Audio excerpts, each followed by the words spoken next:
Es un caso, digamos, dramático, y en Venezuela se han empezado a multiplicar esas huelgas de hambre.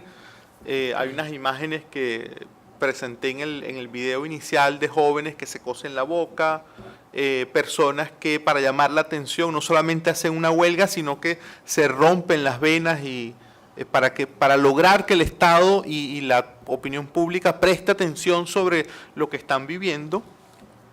Y el otro caso, digamos, Rubén González, es un líder sindical del Estado Bolívar, estuvo detenido durante año y medio, hoy goza de libertad, una libertad condicional, recibió una sentencia de 7 años por encabezar una protesta del sindicato de una empresa llamada Ferrominera en lo que el Estado considera una zona de seguridad, que es otra pata de la mesa en todo esto. Es decir, al contrario de lo que ha sido la tendencia en otros países de usar principalmente el Código Penal con una serie de figuras, en Venezuela se le conoce como el agavillamiento, que es la unión para delinquir, es decir, que 2 o 3 personas se junten para hacer una protesta, eso bajo la lectura que hacen las instituciones en Venezuela, se les acusa de agavillamiento. Este señor encabezó una protesta a las puertas de su empresa, pero resulta que la Ley de Seguridad y Defensa de la Nación establece que algunas empresas del Estado son zonas de seguridad y por tanto, digamos, era un delito que este señor protestara a las puertas de la empresa donde él trabajaba.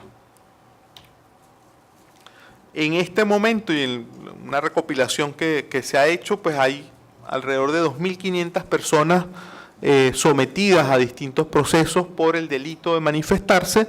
No todas llegan a prisión, ese es otro recurso que se suele usar en Venezuela en los últimos años, tiene que ver con el tema de que te abran un juicio, y son juicios que pueden seguir abiertos con el fastidio, la incomodidad de que cada 15 días te tienes que presentar ante un tribunal.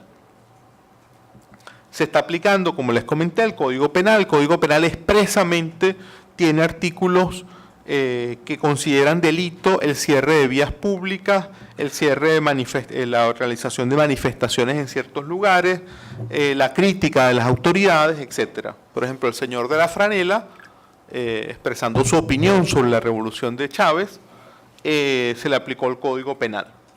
La Ley Orgánica de la Seguridad de la Nación, voy a volver sobre ella ahora, y luego, en el caso, por ejemplo, de los usuarios del metro, de cualquier servicio público que realicen una protesta, se les está aplicando la Ley para la Defensa de las Personas en el acceso a los bienes y servicios. Entonces, bajo el argumento pues, de que se les está impidiendo a los otros ciudadanos usar esos servicios. Este artículo 357 del Código Penal, ya creo que ya Laura me está diciendo cuánto. Sí. Sí, okay. Porque quiero dejar un... Sí, no te preocupes. 10, pero nomás porque quiero dejar para preguntas. Sí, ya voy a terminar. Fíjense, el artículo 357 del Código Penal es el que más está siendo usado para castigar a quienes protestan. Básicamente habla de quien obstaculice una vía de circulación,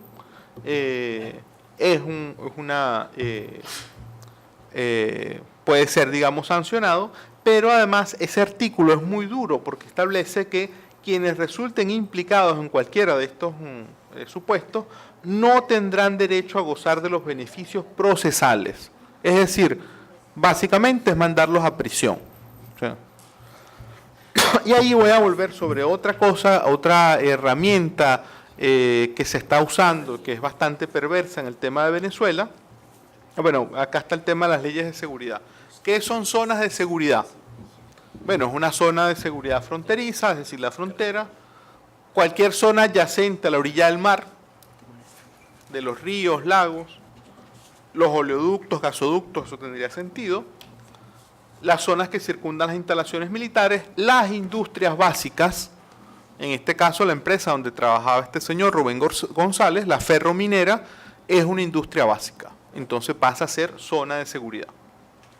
Y lo más grave es que esa ley establece que cualquier otra zona que se considere necesaria para la seguridad y defensa de la nación, la organización no gubernamental Control Ciudadano hizo una estadística y calcula que el 34% de todo el territorio venezolano es zona de seguridad. Otro elemento en ese engranaje de cómo se viene criminalizando tiene que ver con las sanciones a jueces que liberan a personas que están protestando. Hay un caso que está en curso porque estos jueces están demandando al Estado de haber sido despedidos injustificadamente. Estos 3 jueces, al día siguiente de otorgar una pena de haber otorgado un beneficio a unos manifestantes, inmediatamente fueron destituidos. De eso creo que, digamos, este conjunto de cosas hace ver que el tema de castigar la protesta, criminalizar la protesta, forma parte de una acción sistemática del Estado, y cuando hay jueces o fiscales que se salen de esa línea, resultan castigados. Bueno, esto me lo voy a saltar. Fíjense, la otra cosa que es importante ya para finalizar tiene que ver con qué es lo que pasa con las personas que no son puestas presas, pero que tienen un juicio por haberse manifestado. Se les establecen 2 condiciones que son absolutamente restrictivas de sus derechos básicos. Uno, se les prohíbe hablar de los casos en los cuales están involucrados. Es decir, se le dice, bueno, usted no va a quedar preso, pero usted no puede hablar con la prensa sobre el proceso que se le sigue. No puede dar ningún tipo de detalle. Y segundo, si usted fue puesto preso por haber ejercido el derecho a manifestarse, la otra restricción es que mientras usted tenga abierto este juicio no puede participar de ninguna otra manifestación pública, porque se va a considerar que está reincidiendo en el delito. Entonces termina siendo, digamos, unos beneficios bastante negadores de los derechos básicos. Es decir, tenemos una cantidad, por ejemplo, en el caso estudiantil, una cantidad de estudiantes que sencillamente, después de haber pasado por esto, prácticamente están en el ostracismo público, es decir, no pueden, sus padres no les permiten que tengan ninguna actividad pública o algún interés en temas políticos por las consecuencias que esto tiene. Y bueno, lo voy a dejar acá con la idea de, para concluir, básicamente hay una política bastante represiva, restrictiva del derecho, pero eso hasta ahora no ha hecho mella. Es decir, si yo me guío estadísticamente, ¿qué es lo que ha ocurrido? Cada año hay más protestas que el año anterior. O sea, eso bajo la lógica, digamos, de la ciencia política, que es otro tema que me apasiona, sería una señal de ingobernabilidad. Pero eso es otro tema. Gracias.